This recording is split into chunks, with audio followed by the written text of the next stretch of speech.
What was the biggest surprise of waking up one day and saying, I want to do Broadway, and then actually doing it? What's been the biggest surprise? The biggest surprise is it's a lot of hard work. You have to. A lot of meetings. A lot of meetings. You know, you're raising capital. You have to raise the money in order to do the show. And then I look at it as a new brand rollout. You're creating a show like Lombardi. You're creating the content, which is the script and the actors and putting all that together. And then you go out and market it and reach that customer who becomes the ticket buyer.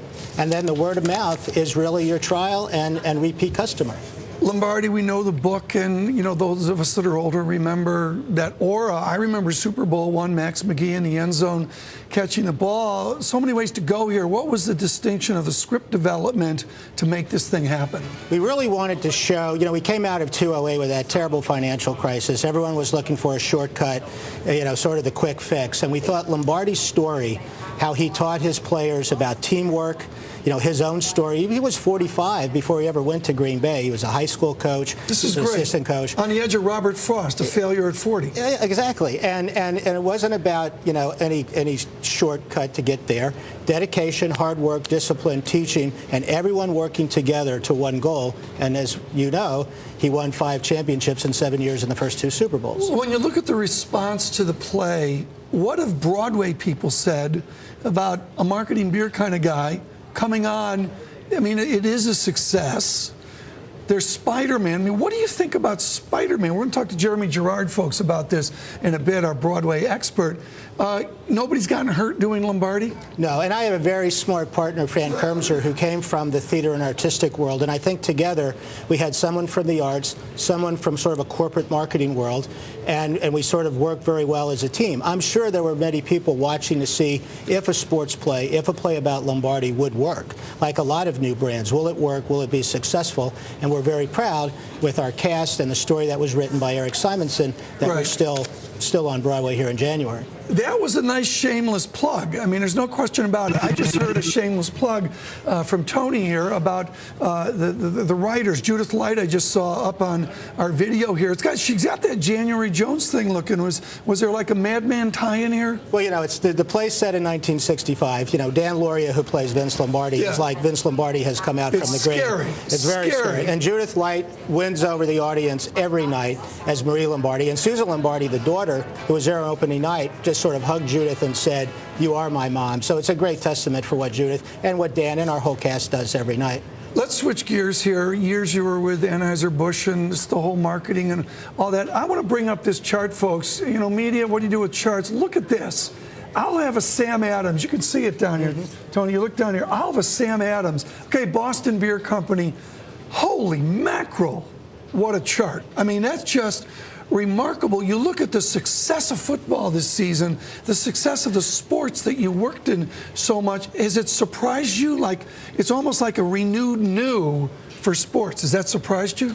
It hasn't surprised me because since 1982 when I worked at Anheuser-Busch, we looked at sports as a place where we would find the beer consumer and that passion and that emotion.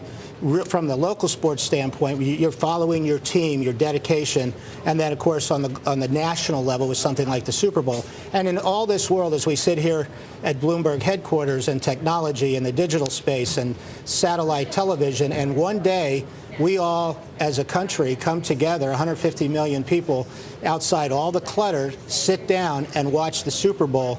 It's a pretty amazing thing, and that's why advertisers flock to it. Media, branding, whether you're branding a Broadway play or you're branding, you know, whatever TV show's hot now that I don't know, there's nobody that does it better than horses going through the snow. I mean, Budweiser's got this down cold. I was laughing at a Bud Light commercial, can't remember what it was the other day.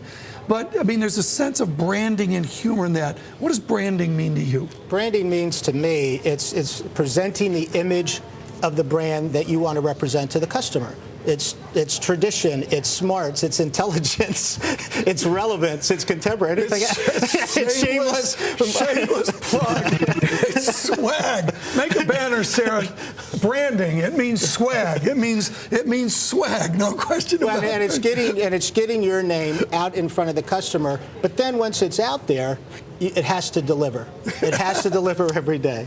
I like that. It has to deliver. What can the rest of media learn from sports media? I mean, what did you think about the coach of the Jets tripping the guy going up the field? A branding guy like you's got $142 million That's invested bad image. in the program. That's bad image. How do you control that? Well, I think, it's a little bit of going back to Lombardi, and even as he said, winning is, it's everything. Yeah. It's the only thing. He really said it's not, but it's about just trying to go towards perfection, not doing anything stupid, not doing anything illegal, just putting your foot in front of each other every day. Sometimes we all get a little stupid to strive for that win. I want my royalty on your movie, your movie rights to Lombardi when it comes in, once we get the shameless promotion in here. You got to bring this thing to Hollywood. How do you pitch Lombardi to a jaded Hollywood?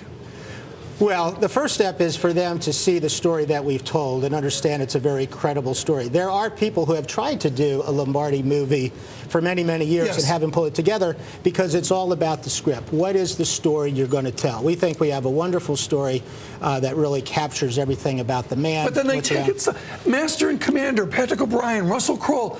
They go, we didn't leave the women in the movie. I'm like, what? The women are the whole tension of the book. Can you maintain control of Lombardi if you bring it to Hollywood? I think we've been very hands-on. Fran Termser and I have been very hands-on as producers. We will continue to be very hands-on as producers.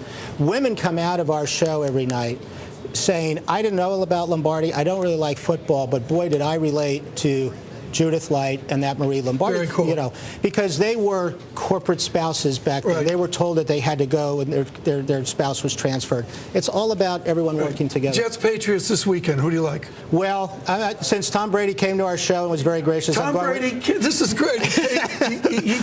Tom Brady came to the show. Does Ms. Bunchen although Mark Sanchez came as well. So, Mark Sanchez came as well. So we probably have to stay a little neutral and hope for a great game. Very good. Thank you so much, Anthony Ponturo.